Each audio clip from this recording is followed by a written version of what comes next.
Morning YouTube, Player Prop Savant back here. Thursday edition for YouTube free plays. It is July 22nd. We're coming to you with some more MLB plays today. Unfortunately, we dropped our first play in 2 weeks here. My White Sox I think they had 5 double plays last night. Just extremely unlucky. But it happens. It's baseball. I mean, you've been around the sport long enough, you know what happens. And just one of those games, right? They had chances. If you follow me on Twitter, I was ripping apart Zach Collins because he might be the worst hitter I've ever seen in my life. Like, it was terrible. I think he had a guy first and second, nobody out, ground ball double play, just on terrible swings, just awful swings. He left like 4 dudes on base. Easily could have broken that game open. Ended up losing 7-2. And so yeah, we're back at it. Like I said, we're still 8 for our last 9 over here on YouTube.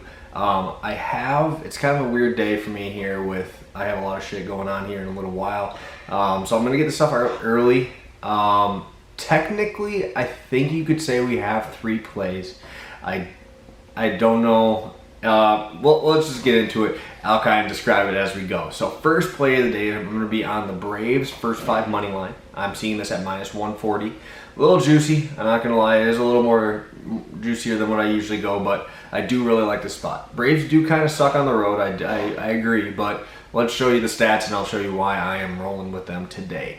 Charlie Morton on the hill versus Matt Moore. Charlie Morton's been elite on the road this season. 2.83 ERA with a 175 batting average against him on the road. And in his last 6 games overall, he's 3-0 with a 2.31 ERA and a 159 batting average against. Matt Moore has been awful at home, 7.3 ERA through 14 innings. His last 3 outings have been very good outings for Matt Moore. 4 innings, 2 runs is fantastic for what you're getting from Matt Moore. But his whip was over 1.4 in every single one of those starts. He's only getting into the 4th inning in all these. 4 1/3, I think, is the most deepest he's gone. And the Phillies' pen suck. The Phillies' pen does suck. I was reading that they were it's 4.66 ERA. They're like 8th worst in the MLB. And the Phillies are okay. I mean, they've been hitting better as of late, but they're going against the Yankees, who just have no depth on the pitching staff. Phillies have a 232 batting average versus righties overall.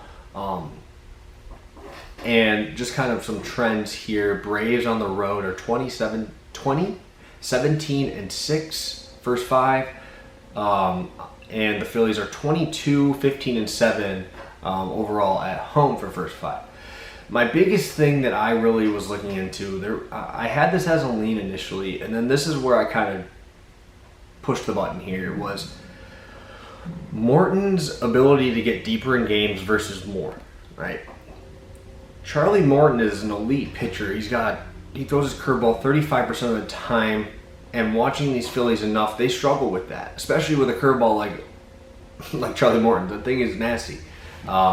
He's got a 179 batting average against him through the first time through the order and a 2.2 FIP. Fantastic numbers. Second time through the order, he's got a 228 batting average against and a 290 FIP. 390 FIP. My bad. Apologize. Still decent. But those are elite numbers.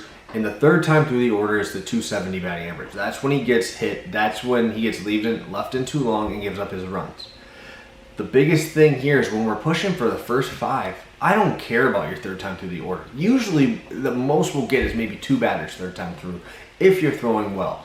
By then, I mean, it's a lost cause if he's going through the third time through the order through 5 innings. It's a lost cause. We already lost then.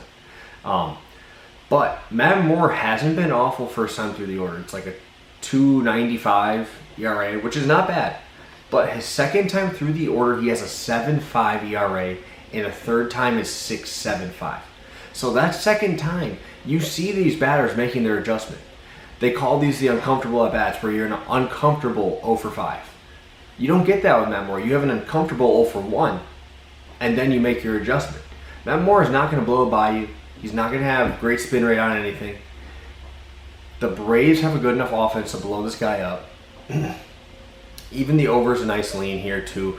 I didn't take that just because of I really think Morton's able to get through these first 5. Both bullpens are suspect, but we won't see the bullpen for the Braves in that first 5 unless it's already over, right? Morton goes deep in games. So first 5 money line I have on the Braves minus 140. I have a 1.5 unit play on that. Second play is going to be the Braves first 5 minus half a run. I usually don't double dip, but with all these numbers, I do like it. It's at plus 100, and I'll be rolling that for 1 unit. So I'll have a plus 100 1 unit play on the first 5 minus half a run, and then I'll have a 1.5 unit on the Braves minus 140. So I usually don't double dip like this, but I do really like this spot. And I like the option of a possible tie there just in case. But we are going to go to PrizePicks now. That's our first one. So this one's kind of a double one too. We have a pitching prop I do like. I probably lean it more on PrizePicks than I do as a straight bet. For me, it's only going to probably be a half unit play. It's going to be a half unit bet, but I love the PrizePick line. So half unit play, over 35 points on PrizePicks is going to be a real play for me. We've been hot on those. I think we're 12-5 overall. We're going with Manaea over 35 fantasy points on PrizePicks. And I'm going to have a Sprinke half unit play on Manaea over 6.5 strikeouts. He's been very good on the road, 27.2 K rate. Mariners are top 5 in the league in Ks. They're one of the teams you always want to attack. They have been hitting petters post All-Star break, but I mean, it's a 3-game sample size. And they haven't gone up against a guy like Manaea. Manaea's had at least 6 strikeouts in his last 5 outings going against Cleveland, who's pretty good against the strikeout. As of now, they've been doing worse lately, I'll get that. Houston with 6. Texas, he had at least 6. Giants and the Yankees. So good teams. He's getting in through it. Even against the Yankees, he went 5 in the 3rd and had 11 Ks. So the strikeouts have been there. I like for PrizePicks the fact that he's over 90 pitches in his last 11 games. 11 games in a row he's gotten through 90 pitches, which shows me he's doing well enough that they're keeping him in the ride. And Seattle very, very, very much struggles at home. So they got a 204 batting average and a 32% K rate against lefties this year. Very, very high number. That means if we get 6 or 7 innings, we should be able to get this number out of Manaea. Honestly, I won't be surprised if he just mows down those first 5 with Ks, just because the Mariners are known to start slow there. So yeah, we're into our round 3 of our tournaments. Trying to keep these videos short and sweet. I know you guys probably just want the picks and ready to roll, right? So we're rolling with those. Got a huge day of Europa soccer. I should be on the show tomorrow. Tomorrow's Friday. So I'll be on the show, 6 shooters tomorrow, ready to roll, giving some soccer picks for you. But yeah, everything's been going great. Yesterday was our first losing day in 6 days, so good stuff for me overall. I'm very happy where we're at. Like I said, 8 for our last 9 over here on YouTube. And we have technically 3 plays today. Manaea being a sprinkle. I also have a sprinkle on it, but PrizePicks finally back, ready to roll.